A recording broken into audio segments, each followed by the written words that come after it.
説明不可能をどうやって説明するのか。これは数々の神話や宗教的な意味での修行や科学的な探求を呼び起こしてきた。しかし9世紀から13世紀の中国の禅の修行僧は異なった問いを立てた。なぜ説明する必要があるのだろうか。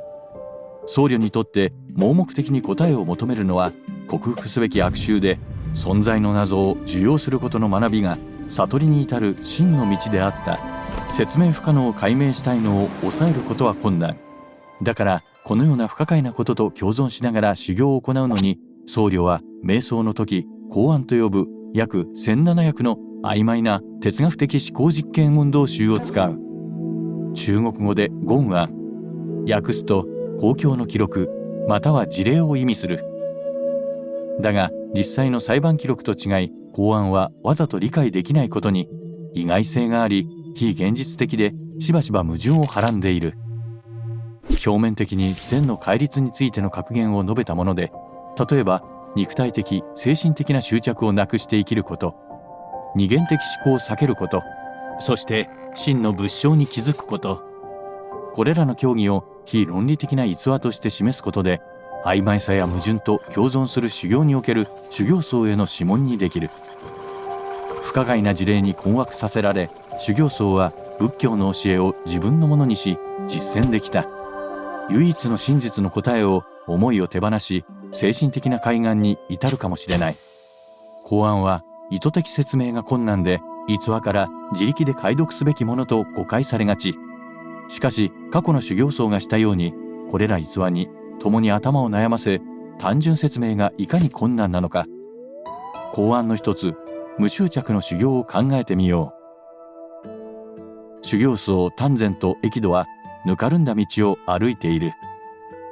その先には美しい旅人が道を越えられずにいた。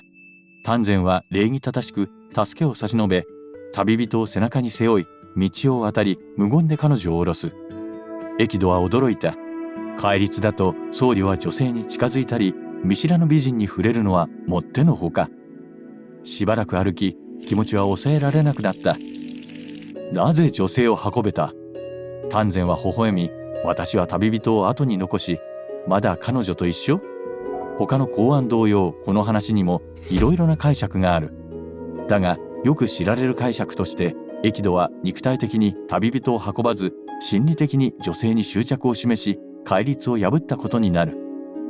この葛藤、戒律の文面と精神との間にある曖昧境界を吟味させるものはよく見られる。曖昧さを深掘りするに加え、周りの世界を完全に理解すると述べる登場人物の愚かさを嘲笑うものも多い。例として風にそよぐお寺の旗について論議する3人の僧侶の話がある。1人目の僧侶は旗が動いているという。2人目の僧侶は旗が動いているのではない、風が吹いていると主張する。争い合う間、3人目が間に入ってきた。旗が動いているのでも風が吹いているのでもない、あなた方の精神が揺れ動いているのだ。ある解釈では議論をしている僧侶の知恵を訴状に挙げるとし、1人目は見える世界の重要さを主張し、2人目は世界の仕組みから推測できる知識に重きを置く。しかし両方の僧侶は答えにとらわれ、相手の認識が見えていない。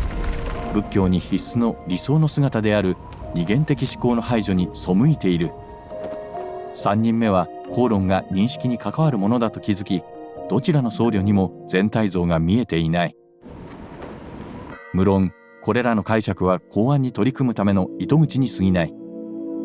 昔の修行僧の知恵によっても、知恵を備えているはずの登場人物でも自分のための答えは出せない。公案の目的が単純な回答を導くことではないからだ。それは答えを求めてしまう心に挑戦を突きつける、矛盾した謎に立ち向かう行いそのもの、理解すること自体への理解にあるのだ。これらの動画を見て視野を広げてください。そしてチャンネル登録をお願いします。そうしたら新しい学びのチャンスを逃すことはありません。